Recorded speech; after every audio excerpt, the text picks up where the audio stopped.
O Senhor esteja convosco. Ele está no meio de nós. Proclamação do Evangelho de Jesus Cristo, segundo Lucas. Glória a vós, Senhor. Naquele tempo, quando Jesus se aproximou de Jerusalém e viu a cidade, começou a chorar e disse: se você também compreendesse hoje quem é que pode te trazer a paz, mas agora isso está tão escondido aos seus olhos. Dias virão então em que os inimigos farão trincheiras contra você e te cercarão de todos os lados. Eles vão te esmagar, bem como seus filhos, e não vão deixar pedra sobre pedra, porque você não reconheceu o tempo em que foi visitada. Palavra da salvação. Glória a vós, Senhor.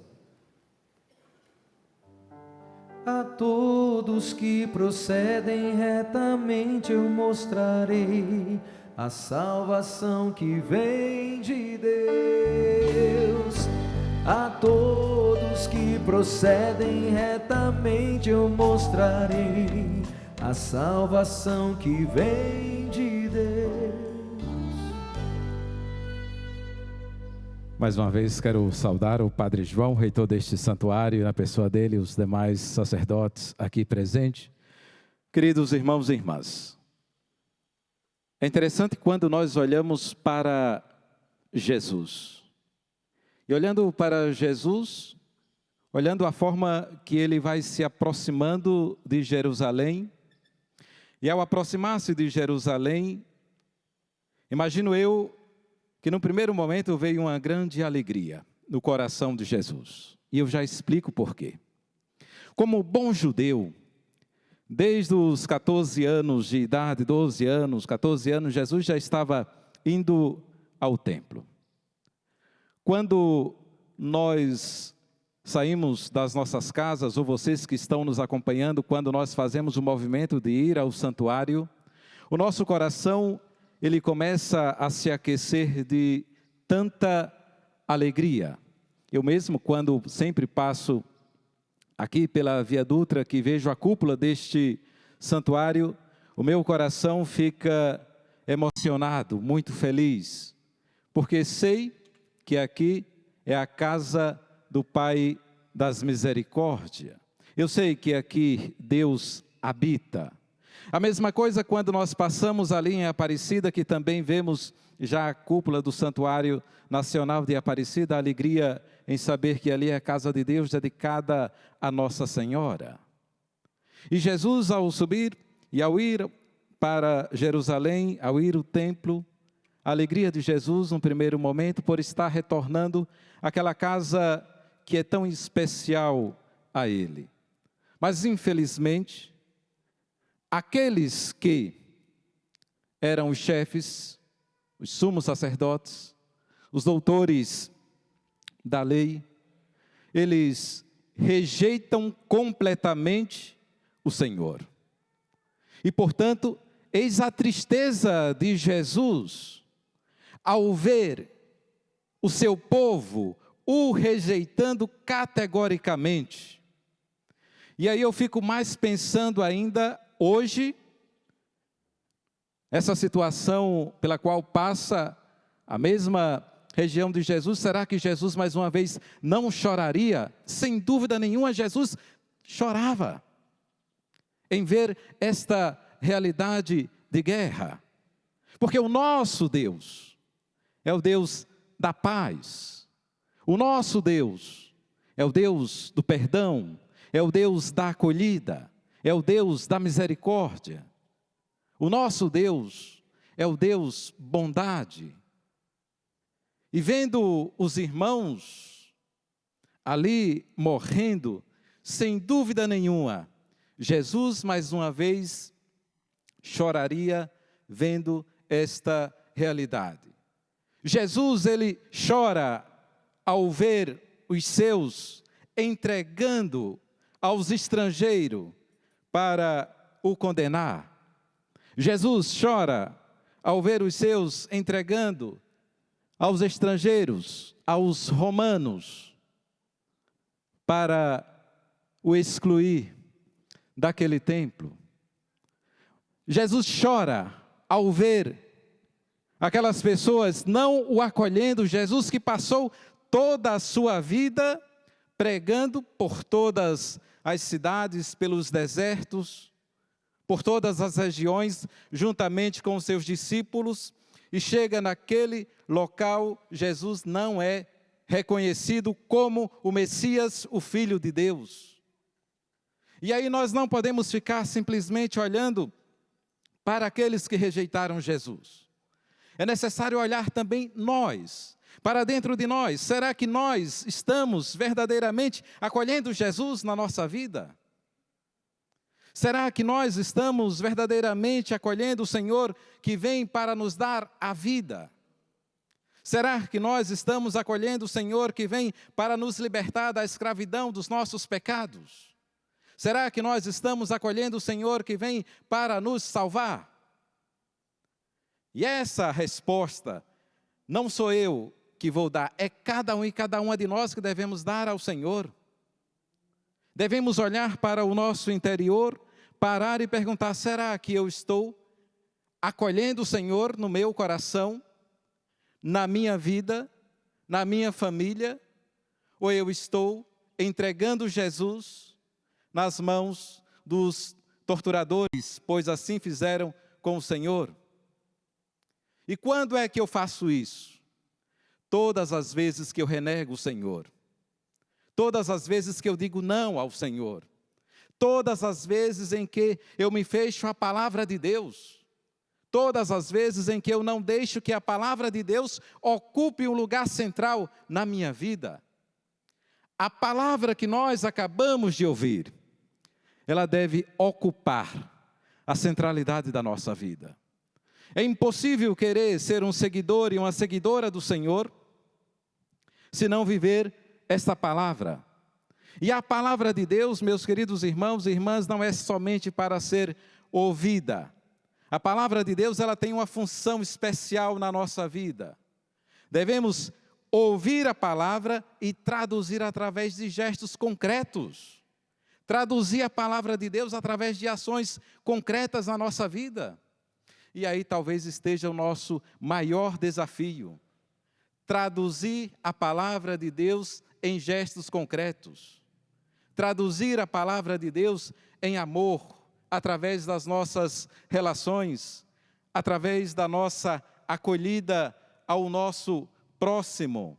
Quantas vezes nós não temos dificuldade em acolher o próximo?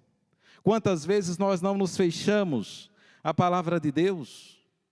E aí nós olhamos para aquelas realidades lá do passado e achamos que foram somente eles que rejeitaram Jesus. Infelizmente, ainda hoje, existem muitas pessoas que rejeitam o Senhor. E o mais interessante ainda é que o próprio Jesus diz: se tu também compreendesse hoje o que te pode trazer a paz. Se tu compreendesse quem verdadeiramente te dará paz. Você não vivia mergulhado nessa crise existencial. Por que existe tantas pessoas em crise existencial? Seja em crise de fé, em crise no matrimônio, em crise para continuar vivendo. Por quê? Porque não ainda fizeram a verdadeira experiência de fé com o Senhor. Por que levaram Jesus e não reconheceram Jesus como o Messias, o Filho de Deus? Mesmo Jesus tendo anunciado a todos os cantos a boa nova do Pai, e mesmo assim o rejeitaram. A palavra de Deus não está desatualizada, não está lá no passado. Essa palavra não está no canto, a palavra de Deus é atual, a palavra de Deus ela é vida, a palavra de Deus ela é traduzida nas nossas vidas. E como é que eu estou traduzindo essa palavra? são perguntas fundamentais para o nosso crescimento, para a nossa vivência cristã. Como é que eu vivo a palavra de Deus na minha casa, com a minha família, com o meu esposo, com a minha esposa, com os meus filhos, com os meus vizinhos? Isso tudo é importante para que nós possamos verdadeiramente descobrir se estamos ou não acolhendo Jesus, e todas as vezes em que nós não acolhemos a palavra, nós também não estamos acolhendo o Senhor. E portanto eu digo que não foram somente eles lá no passado, também nós muitas vezes não acolhemos porque não damos a devida atenção à palavra de Deus. Não damos a devida atenção ao Senhor que continua falando a nós. O Senhor, Ele não falou somente lá no passado para os profetas, não. O Senhor, Ele continua falando até hoje para todos nós. E Ele sempre vai continuar falando a nós. Agora, existe uma grande diferença entre o Senhor continuar falando e aqueles que verdadeiramente escutam a voz de Deus e praticam a palavra. Quando nós acolhemos a palavra de Deus, nós estamos praticando esta palavra. E quando eu pratico a palavra de Deus, eu estou revelando o amor de Jesus e o próprio Jesus que foi rejeitado. Eu revelo para a humanidade que Jesus está sendo acolhido no meu coração, que eu estou testemunhando, estou levando este mesmo Jesus para aqueles e aquelas que estão com o coração aberto para o recebê-lo. É importante e interessante notar que Jesus, Ele nunca vai obrigar ninguém a acolhê-lo ou acolher a sua palavra. Jesus, Ele nunca vai obrigar que você o acolha na sua casa. Jesus deixa cada um e cada uma de nós livres, até porque nós temos uma coisa chamada liberdade.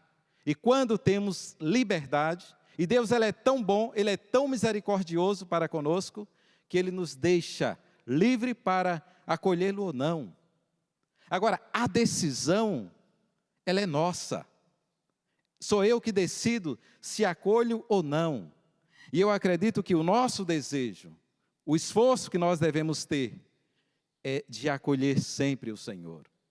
Nós estamos em um santuário, o santuário aqui é do Pai das Misericórdias, para mostrar como está lá em São Lucas. Olhando para o rosto de Cristo, nós vamos olhar para o rosto do Pai, que é o rosto da misericórdia, do amor, do perdão, da bondade.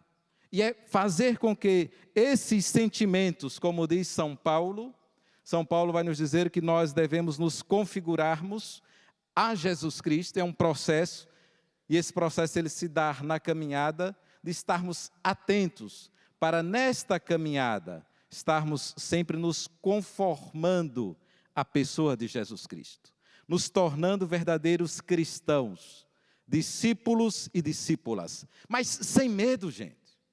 Não podemos ter medo de ser e de pertencer à família de Deus. Não podemos ter medo de avançar na nossa vida espiritual. Eu falava hoje de manhã sobre a vida de oração e o caminho do Castelo Interior de Santa Teresa, e Santa Teresa vai dizer: vocês precisam tomar e ser determinados. E para acolher o Senhor que foi rejeitado, nós precisamos ter uma determinada determinação em acolher verdadeiramente o Senhor. E não ter medo. Não podemos ter medo de abraçar a cruz. A cruz é pesada, mas não renuncie a essa cruz. Porque você não está sozinho, você não está sozinha. O Senhor está contigo até o último dia da sua peregrinação final terrestre neste mundo. Não tenha medo de abrir o seu coração e entregar o Pai das Misericórdias. Louvado seja nosso Senhor Jesus Cristo.